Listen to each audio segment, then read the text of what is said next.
Ngayon po ang huling araw o deadline ng Commission on Elections para sa tinatawag na substitution. Yun po yung paghalili sa isang kandidatong nauna nang nagain ng kandidatura o Certificate of Candidacy. Pinapayagan po ng COMELEC ang tinatawag na candidate substitution, pero minsan inaabuso raw yung batas na yan at nagagamit lang ng ilang politiko para maisahan ang karibal nila sa politika. Nakatutok si Joseph Boro. Eleksyon 1992 na mag-ain si Sonny Osmeña ng Certificate of Candidacy o COC para sa pagka-vice-presidente. Pero binawi niya rito bago mag-eleksyon at ang pamalit sa kanya nanalo sa karerang yon, si Joseph Estrada. 1967 naman, isang araw bago ang botohan, namatay sa plane crash ang kandidato sa pagkasenador na si Gaudencio Antonino. Ang pumalit sa kanya, asawa niya at kalaunay senator-elect na si Magnolia Antonino. Ilan pa sa mga kilalang kandidato na naging substitute, si Cesar Montano na humalili kay Jericho Petilla noong 2007, si Lucy Torres para sa asawang si Richard Gomez noong 2010, at si Eddie Villanueva para kay Israel Vergines noong 2013. Noon lamang 2013, may mahigit 400 kaso ng substitution dahil sa pagbawi ng Certificates of Candidacy at mahigit 70 naman dahil namatay ang kandidato. Pinapayagan ang paghalili sa mga taong naghain ng COC kapag siya'y namatay, na-disqualify o binawi ang pagtakbo.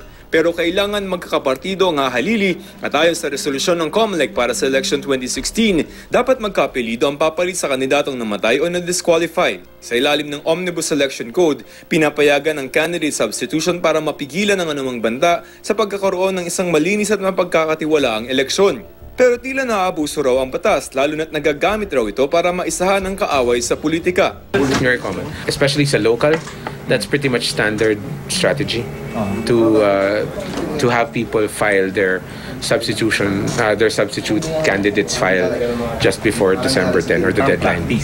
Maging bahagi sa isang taktika kasi lalo na sa lokal, hindi ka kaagad nagpaparamdam na tatakbo ka kasi mapaghahandaan ka eh. Ang ilan nagpapasok daw ng dummy candidate para patuloy na pakinabangan ng tunay na kandidato ang pinanghahawakan niyang posisyon sa gobyerno, lalo na at otomatikong itinuturing na resign na sa pwesto ang sinumang appointed government official na magpapasa ng COC. Nagagamit niya ang kanyang tanggapan para yung kanyang pagkakataong mga kampanya na hindi nasasakop ng batas ay magawa niya. Isa sa mga nakikitang solusyon para di maabuso ang substitution, batas na mag-oobliga sa mga kandidato na magbitiw sa pwesto 1 taon bago mag-eleksyon. Some people don't like it simply because, I don't know, maybe it throws some people off balance.